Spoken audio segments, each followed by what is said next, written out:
This week, we will celebrate the Harvest Festival of Thanksgiving, and many of us will be gathering together with friends and family.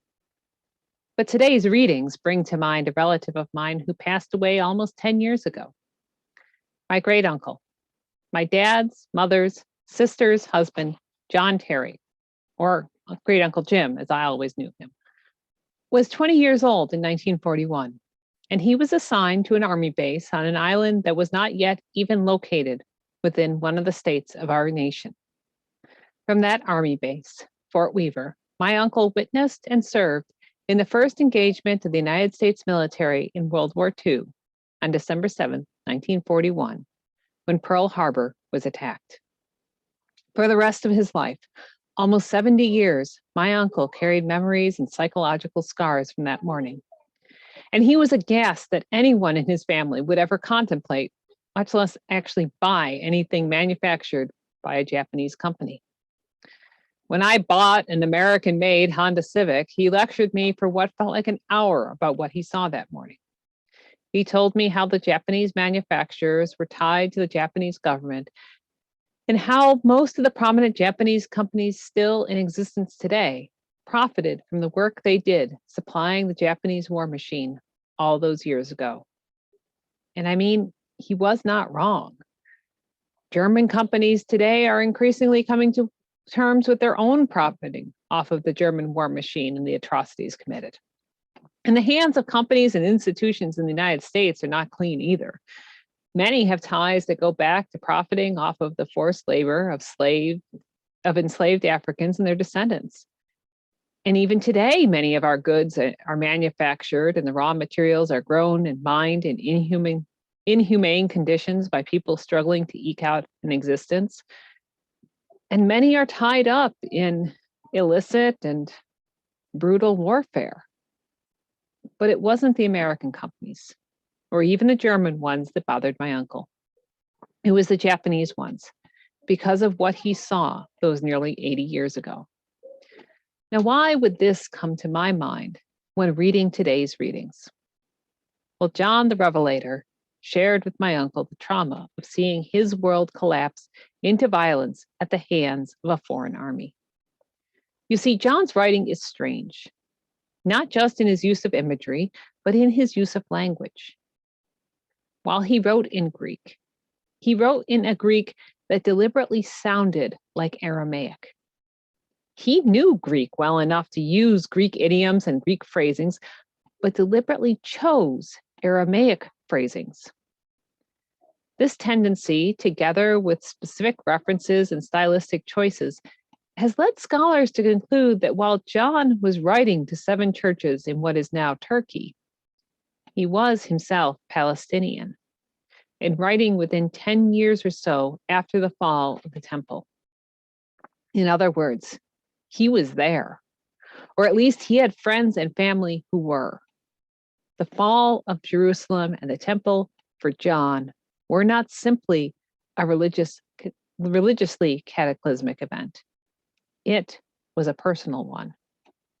The Roman Empire had shattered his world just as the Japanese Empire shattered my uncle's world. And as with my uncle, there could be no forgiveness, no forgiving and forgetting, no making peace with this empire. They were the enemy. And so throughout the book of Revelation, the Roman Empire is referred to as Babylon, to disguise its meaning from the outsiders and to recall the second half of the book of Daniel that we got a taste of in our first reading today. But ultimately, the book of Revelation is a refutation, an argument against those who would accommodate themselves and Christianity to the Roman Empire. The empire for John was evil. It had unleashed not just war, but devastation, starvation, murder, torture, and rape upon people he knew and loved. He may even have survived starvation and torture himself. There could be no accommodating, no making peace, no being good citizens to the Roman Empire. God is God, Jesus is the Son of God, and to follow Jesus, to follow God, is to follow the Alpha and the Omega, and to turn away from and against the emperor, even if that meant death. And really, why should it not mean death? After all, Jesus was tortured and put to death by the same empire. Are our lives worth more than his? So much of the focus in popular culture on the book of Revelation is on trying to read the signs and see where we stand and when the end of the world will come and what will happen to the good people and what will happen to the bad people at the end of time. But the fact of the matter is, what will happen at the end of time will happen at the end of time. Even as we face an existential threat and climate change as a species, most of us will not live to see more than the very beginnings of that threat come to pass. For almost 2,000 years, people have read the book of Revelation and have read it applying to their own age, and each of those generations in turn have grown old and passed on to their eternal existence in the great beyond. So trying to force the symbolic figures and images of the book of Revelation misses the original point of the author, writing against the Roman Empire that had destroyed all that he knew. And it also focuses on a time that chances are none of us will ever live to see in this reality. In other words, it is an exercise in futility. So what are we supposed to do with this book? Do we simply put it aside as an interesting commentary on 2,000-year-old politics? Well, if we did that, then it would not serve a purpose in being included in the canon of scriptures. It would not belong in the Bible. So there is something in it for us. And that something is what our gospel speaks to.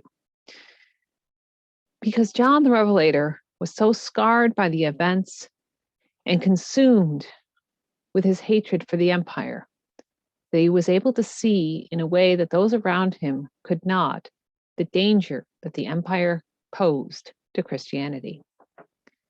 It is the danger that our modern world still poses to Christianity.